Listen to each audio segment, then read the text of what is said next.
हाँ, additional SP के कार्यालय में मेरे बयान हुए। एडिशनल एसपी साहब नहीं थे, उन्होंने अपने कार्यालय के एक जो कर्मी हैं उनको बयान देने के लिए कहा और कर्मी ने एडिशनल एसपी साहब से पूछ के मुझसे 2 प्रश्न भी पूछे। मैंने कुल 33 पृष्ठों में 18 संलग्नों को सहित 6 आरोपों पे अपना बयान प्रस्तुत किया है। मेरे प्रमुख आरोप हैं सोशल मीडिया पॉलिसी का उल्लंघन, उत्तर प्रदेश सरकार द्वारा मीडिया से इंटरैक्शन के संबंध में निर्गत शासनादेश का उल्लंघन, वर्दी धारण से संबंधित नियमों का उल्लंघन, वर्ग वैमनस्य की स्थिति उत्पन्न करना तथा अन्य इस प्रकार के कार्य और आचरण जो सामान्य रूप से एक पुलिस अफसर से अपेक्षित नहीं है, उनके संबंध में मैंने अलग अलग स्पष्ट साक्ष्य और तथ्य प्रस्तुत किए हैं।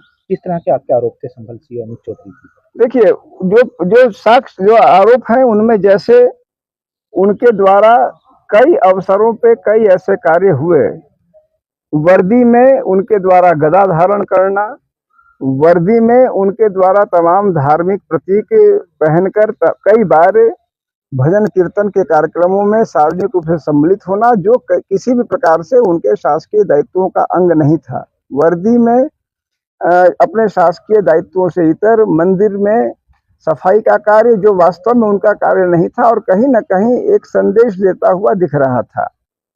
उसके अलावा जो जुमा और ईद से संबंधित उनके बयान थे, रंग से संबंधित बयान थे, जिसमें एक में उन्होंने कहा कि आत्मा काली नहीं हो, एक वर्ग विशेष को लक्षित करते हुए, और यह भी कहा कि यदि आपको रंग से इतनी चिढ़ है तो आप वह अंग काट लें। यह बयान भी मेरे पास है, जो निश्चित रूप से एक वर्ग विशेष को नकारात्मक रूप से अकारण प्रस्तुत करता दिखता है।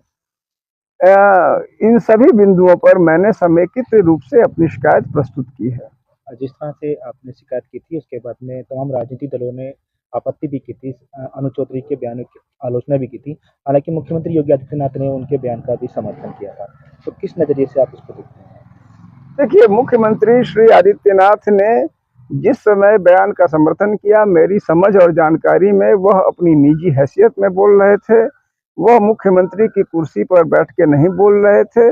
मुझे विश्वास है कि जब वह मुख्यमंत्री और गृह मंत्री की कुर्सी पर बैठ के इस प्रकरण में निर्णय लेंगे तो उनका निर्णय पूरी तरह अलग होगा और पूरी तरह शासनादेशों के अनुसार चलेगा।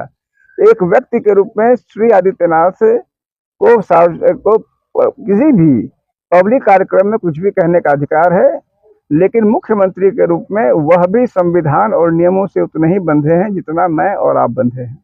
जिस तरह से उनको जांच हुई थी अनुज चौधरी जी की, हालांकि क्लीन चिट मिल गई थी, हालांकि आपने फिर दोबारा उस मामले में शिकायत की थी, अब उसमें फिर दोबारा से जांच की जा रही है। तो अब आप इस चीज किस नजरिए से देखते हैं?